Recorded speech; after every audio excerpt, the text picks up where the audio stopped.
অনুপ্রবেশকারীদের যাতে ভারতের নাগরিকত্ব দেওয়া হয় তার জন্য মরিয়া হয়ে উঠেছে তৃণমূল কংগ্রেস, এবং সেই ইস্যুকে সামনে রেখেই এবার কলকাতা হাইকোর্টে পৌঁছে গেলেন কে না তৃণমূল কংগ্রেসের সাংসদের স্ত্রী। এই অভিযোগ করা হচ্ছে বিজেপির তরফ থেকে, পাল্টা সাফাই দিচ্ছেন তৃণমূলের সাংসদ। এই নিয়ে এই মুহূর্তে দাঁড়িয়ে 26-এর বিধানসভা নির্বাচনের আগে বাংলার রাজনীতির হাওয়া বেশ গরম। আমরা থেকে দিল্লি থেকে ধরেছে, আমরা কাজ করতে গেছিলাম, তা আমরা বললাম আধার কার্ড দেখালাম, আমরা बांग्लादेशी लॉय।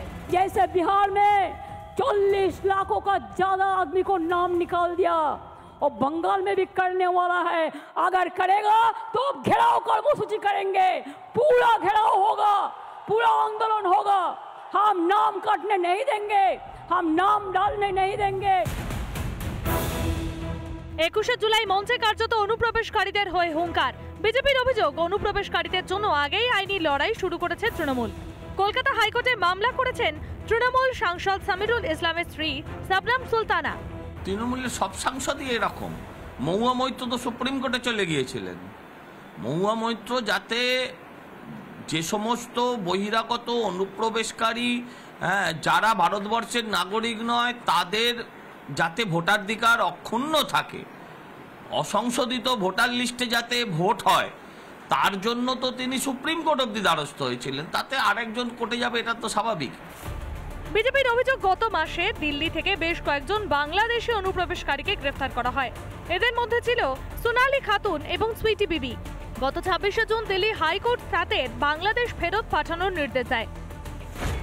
তৃণমূলের রাজ্যসভার সাংসদ সামিরুল ইসলামের দাবি, সোনালী ও সুইটি ভারতীয় নাগরিক। তাদের হয়ে কলকাতা হাইকোর্টে মামলা করেন সামিরুলের স্ত্রী শবনম। সোনালী ও সুইটিকে ভারতীয় প্রমাণ করতে একাধিক নথিও পেশ করেন সামিরুল, কিন্তু দিল্লি হাইকোর্টের নির্দেশের বিষয়টি কলকাতা হাইকোর্টের সামনে বেমালুম চেপে গিয়েছেন। অন্য স্টেটে যে সমস্ত বাংলাদেশি যারা ধরা পড়ছে, যারা নিজেরা স্বীকার করছে যে তারা বাংলাদেশি, তাদেরকে ভারত থেকে বাইরে পাঠানো হয়েছে, তাদের দেশে ফেরত পাঠানো হয়েছে। ভারতবর্ষে তো কোনো ধর্মশালা নাই। মমতা বন্দ্যোপাধ্যায় এবং আমাদের বিরোধীরা চাইছেন যে সেটাই হোক, যে ভারতবর্ষে যারা ভোটার নয়, যারা নাগরিক নয়, তারা ভারতবর্ষে ভোটাধিকার প্রয়োগ করবে। বাংলাদেশিদের নাগরিকত্ব ক্যান্সেলের জন্য নো আইডেন্টি নো ভোট, এ তো দিদির তত্ত্বটা তখন কি ছিল? বাংলাদেশিদের অনুপ্রবেশকারীদের বিরুদ্ধে।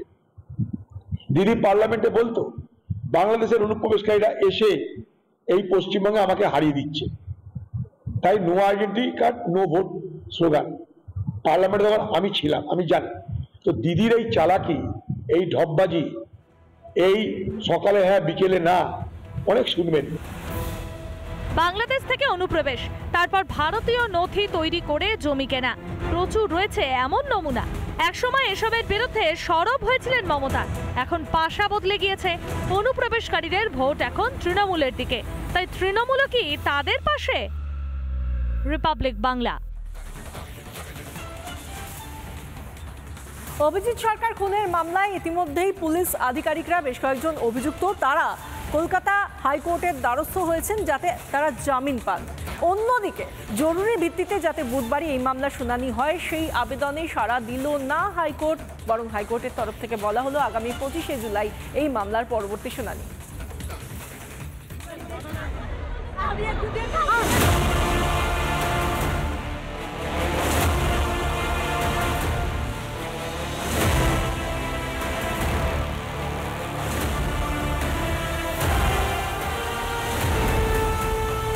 2021-এ ভোট পরবর্তী হিংসার বলি হয়েছিলেন বিজেপি কর্মী অভিজিৎ সরকার।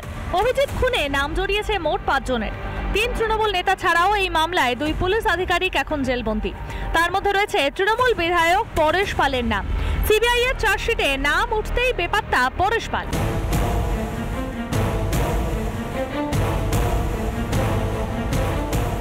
এদিকে এবার ধৃত 2 পুলিশ আধিকারিক জামিনের মামলা রুজু করলেন কলকাতা হাইকোর্টে।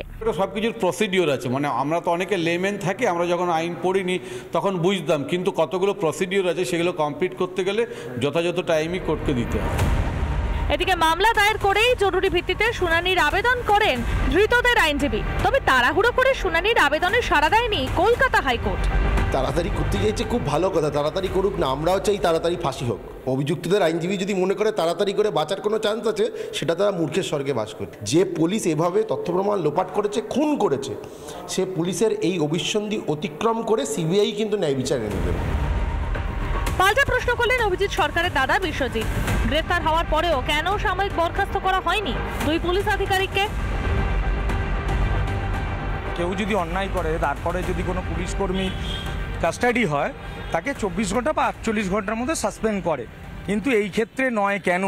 সেই ঘটনার মুহূর্ত থেকে 40খানা কল নারকেলডাঙ্গা থানা, এইডিসি, এসডি এবং লালবাজারে আমরা করেছিলাম। দীপঙ্কর দেবনাথ এখনও নারকেলডাঙ্গা থানায় কর্মরত, যেটা এইডিসি এসডির আন্ডারেই পড়ছে। তবে অভিযুক্তদের আইনজীবীদের দাবিতে জল ঢেলে দিয়েছেন বিচারপতি। কলকাতা হাইকোর্টের পর্যবেক্ষণ, এটি জামিন মামলা হলেও মৃতের পরিবারকেও মামলায় অন্তর্ভুক্ত করতে হবে। তাদেরও বক্তব্য জামিন মামলায় গুরুত্বপূর্ণ। রিপাবলিক বাংলা। নানা ধরনের কন্টেন্ট দেখার জন্য লাইক করুন, শেয়ার করুন আমাদের ফেসবুক পেজ, সাবস্ক্রাইব করুন আমাদের ইউটিউব চ্যানেল।